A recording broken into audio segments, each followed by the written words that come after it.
My name is Derek Hilling, and I'm the lead candidate for the English Democrats in the West Midlands region.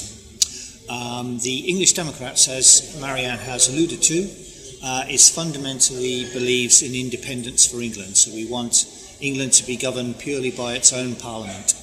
But we are standing in these European elections because they are elections, and we are a political party, and we want to try and get our ideas out to the widest section of the population, and therefore elections are the place to do that. When the United Kingdom voted to join the European Union, of course it was then a trading alliance called the Common Market. And over the 30 or 40 years since then, it has developed into a political entity.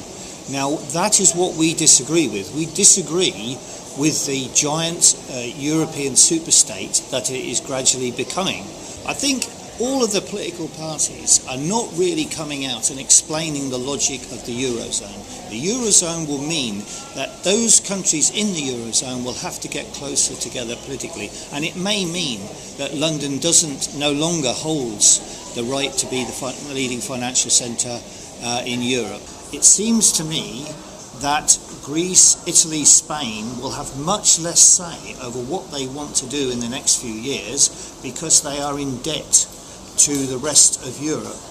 So as Europe gets closer together politically, Britain, which is outside of the Eurozone, will inevitably be squeezed out of that. So it's actually wrong to suggest that simply by staying in Europe, the United Kingdom will continue to benefit. It will not. The Eurozone will eventually squeeze out the United Kingdom, and there will be a two-stage Europe, in which case the likelihood is that the United Kingdom will be forced to renegotiate the deal that it has with Europe, and that's all we're saying we would do. An independent England would renegotiate the deal with the European Common Market. What's the point in sending all of our money over to Brussels for them to send us some of it back, but they always tell us how to spend it?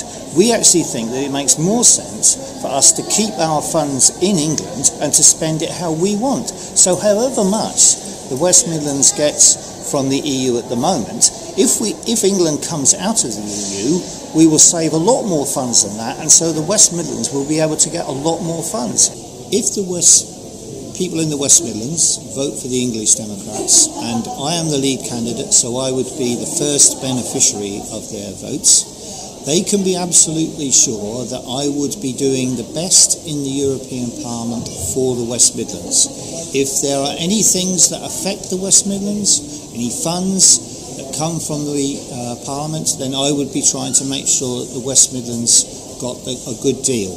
But I have to say this, that I would be spending a very large part of my time campaigning to try and get England out of the European Union. I make no bones about the fact that I don't believe in the European Parliament, and I would like to see us come out of it. We would try to form alliances with other Eurosceptic parties, and that, I think, belies this point. People are saying that we're little Englanders, that we're only interested in England. That's not true. We are very much Europeans. In fact, England has always been, right from the Anglo-Saxons' time, 12, 13, 1400 years ago, England has always been at the centre of Europe and been concerned about European developments, and we would still be that. We are not anti-European, we are simply against the EU, and that is a big difference for me, and that we would look to cooperate with anybody in Europe that felt that the EU was the wrong way for Europe to develop.